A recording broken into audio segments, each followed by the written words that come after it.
میں حیران ہوں، ایک چھوٹا سا جرثومہ ہے، ہم اسے دیکھ بھی نہیں سکتے، میں نے نہیں دیکھا، تصویروں میں اس کی خیالی تصویر بنائی ہے نا، کس نے دیکھی وہ کرونا وائرس کیا ہوتا ہے، وہ زینگو والا، ایک خیالی تصویر ہے نا، ڈاکٹروں نے بنائی یا جو بھی ماہرین تھے انہوں نے بنائی، ایک چھوٹا سا جرثومہ ساری دنیا کی جدت، ٹیکنالوجی، ان کی مشینری، ان کی عقلیں، سب کچھ دھڑام سے زمین کے اندر گر گئی، اور وہ جرثومہ دیکھیں آپ جیت گئے، اس کا علاج ہی نہیں دریافت ہو رہا، اس کا حل ہی نہیں نکل رہا۔ یہ چاند تاروں پہ کمندے ڈالنے والے، آسمان پہ رہنے کی باتیں کرنے والے، اور وہاں کی زمینیں اور وہاں پر ریزیڈنسی کی باتیں کرنے والے، اب ان سے یہ ایک جرثومہ، اللہ کا ایک جرثومہ، اتنی چھوٹی سی وبا، اس نے ساری انسانیت کو عاجز کر کے رکھ دیا۔ بھائیو، شکست دینے کی باتیں نہیں کرنی چاہیے۔ وَأَنَّا ظَنَنَّا لَن نُعْجِزَ اللَّهَ فِي الْأَرْضِ وَلَن نُعْجِزَهُ هَرَبًا، جنہوں نے یہ بات کہی تھی، جنہوں نے نبی صلی اللہ علیہ وسلم سے ملاقات کی تھی، جنوں کا وفد جنہوں نے نبی صلی اللہ علیہ وسلم سے ملاقات کی تھی،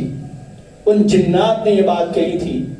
کہ ہم نے یہ سمجھ رکھا تھا ہم اللہ تعالیٰ کو عاجز کر دیں گے، ہم اللہ کو عاجز نہیں کر سکتے۔ تو اللہ تعالیٰ کو کوئی عاجز نہیں کر سکتا، حکم اللہ تعالیٰ کا، آرڈر اللہ تعالیٰ کا، مرضی اللہ تعالیٰ کی، بادشاہت اسی کی، کائنات اس کی، حکم اس کا چلے گا، ہم کچھ نہیں ہیں۔ اللہ تعالیٰ اس جرثومے کو بڑھا دے، اتنی جنگوں سے ہم وعد نہ ہو جتنی اس سے ہو جائیں، کون روک سکتا؟ کتنی احتیاطیں کی جا رہی ہیں بھائیو، یہ اللہ کی مرضی ہے، اللہ کی مرضی ہے۔ جب کسی ایک گھر میں ایک بندے کو اللہ نہ کرے کوئی موذی مرض لگ جاتی ہے، کوئی ٹی بی کا شکار ہو جائے، کینسر کا شکار ہو جائے، ہیپاٹائٹس کا شکار ہو جائے، اس گھر میں دوسرا مریض نہیں ہوتا، وہ ان کے ساتھ بیٹھتا بھی ہے، کھاتا بھی ہے، سوتا بھی ہے، ہاتھ بھی ملاتا ہے، گلے بھی ملتا ہے، دوسرا شکار نہیں ہوتا۔ دوسرا مریض نکلتا ہے 4 میل دور، کوئی اور مریض ہوتا ہے ملک کے دوسرے کونے میں۔ چند ایک دنیا میں مریض ایسے بھی ہیں جن کو ایسی مفقود مرض لگی ہے جس کو کسی نے جانا ہی نہیں، پہچانا ہی نہیں، یہ کیسی مرض ہے۔ رات کو سویا، ہمارے جاننے والے ہیں، انہوں نے مجھے فون کیا اور بتایا کہ بچہ رات کو سویا تھا، صبح اٹھا تو اس کی آنکھیں اوپر کو ہوئی ہیں اور وہ بے ہوش ہے۔ 2 مہینے ہو گیا اسپتال میں، کہتے ہیں کینیڈا میں، کہتے ہیں کہ ان کو پتہ ہی نہیں ہے ڈاکٹروں کو اس کو کیا مرض ہے، کیا مسئلہ ہے۔ تو کچھ امراض ایسی ہیں، وہ کہاں سے لگی، کس وبا سے چھڑی، کس انسان سے دوسرے میں منتقل ہوئی، وہ تو آسمان سے آئی۔ میں یہ بات سمجھتا ہوں، اسلام یہ کہتا ہے مرض پھیل سکتی ہے، ٹھیک ہے، لیکن یہ بتائیں وہ جب مرض تھی ہی نہیں وہ کہاں سے آئی؟ پھیلے گی تو تب جب اس میں ہے تو تمہارے اندر چلی گئی یا دوسرے کے اندر چلی گئی، یا تم احتیاط کر رہے ہو، جب تھی ہی نہیں تو کہاں سے؟ اللہ نے نازل کی۔ تو وہ اللہ جو وہاں پر نازل کر سکتا ہے وہ یہاں پر بھی نازل کر سکتا ہے، جو گھر کے اکیلے فرد پر منفرد مرض نازل کر سکتا ہے وہ سب پر نازل کر سکتا ہے، وہ سب کو بری کر سکتا ہے۔ اس بات کو کیوں نہیں عام کر رہے؟ تو میرے محترم بھائیوں، اللہ تعالیٰ کے اوپر توکل کی ضرورت ہے، پھر مجموعی طور پر توبہ استغفار کی ضرورت ہے۔ صرف مطلب کے وقت اللہ تعالیٰ سے دعا، یہ بات اچھی نہیں ہے۔ سنن ترمذی میں نبی صلی اللہ علیہ وسلم نے فرمایا، جو بندہ چاہتا ہے کہ مشکل میں، مصیبت میں اس کی دعا قبول ہو، اس کو چاہیے کہ خوشحالی میں اللہ کو یاد رکھے، خوشیوں میں اللہ کو یاد رکھے، ہر حال میں اللہ کا ذکر کرے، توبہ استغفار کرے۔ تو سب سے پہلی بات ہمیں بحیثیت قوم مجموعی طور پر توبہ استغفار کرنا چاہیے، اللہ تعالیٰ سے معافی مانگنی چاہیے۔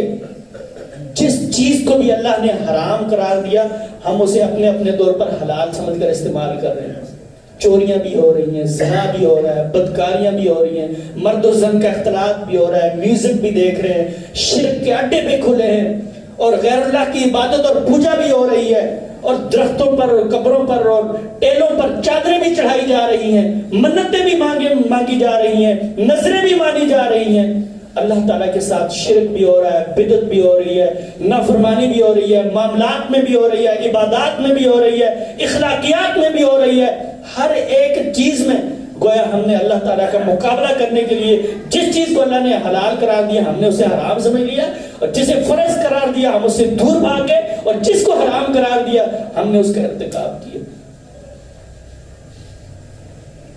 اللہ تعالیٰ نے نبی اکرم صلی اللہ علیہ وسلم کے متعلق ارشاد فرمایا، جو لوگ نبی صلی اللہ علیہ وسلم کی اطاعت نہیں کرتے، آپ کی فرمانبرداری نہیں کرتے، فَلْيَحْذَرِ الَّذِينَ يُخَالِفُونَ عَنْ أَمْرِهِ، جو آپ کے حکم کی تابعداری نہیں کرتے، مخالفت کرتے ہیں، انہیں اس بات سے ڈر جانا چاہیے ان تصیبہم فطرۃ او یصیبہم عذاب الیم، وہ کسی آزمائش میں مبتلا ہو جائے یا پھر وہ دردناک عذاب میں مبتلا ہو جائے۔ سمجھ لیں آپ اس کو آزمائش سمجھتے ہیں یا دردناک عذاب۔ وَلَنُذِيقَنَّهُم مِّنَ الْعَذَابِ الْأَدْنَىٰ دُونَ الْعَذَابِ الْأَكْبَرِ لَعَلَّهُمْ يَرْجِعُونَ، اللہ فرماتا ہے ہم ضرور ان کو عذاب میں مبتلا کریں گے تاکہ اس عذاب کے بعد یہ کچھ رجوع کا سوچے، اللہ تعالیٰ کی طرف پلٹنے کا سوچے۔ بڑے عذاب سے پہلے، قیامت کے عذاب سے پہلے، قبر کے عذاب سے پہلے ایک چھوٹے عذاب میں مبتلا کریں گے، لعلہم یرجعون، تاکہ یہ لوٹ آئے۔ اور اللہ تعالیٰ نے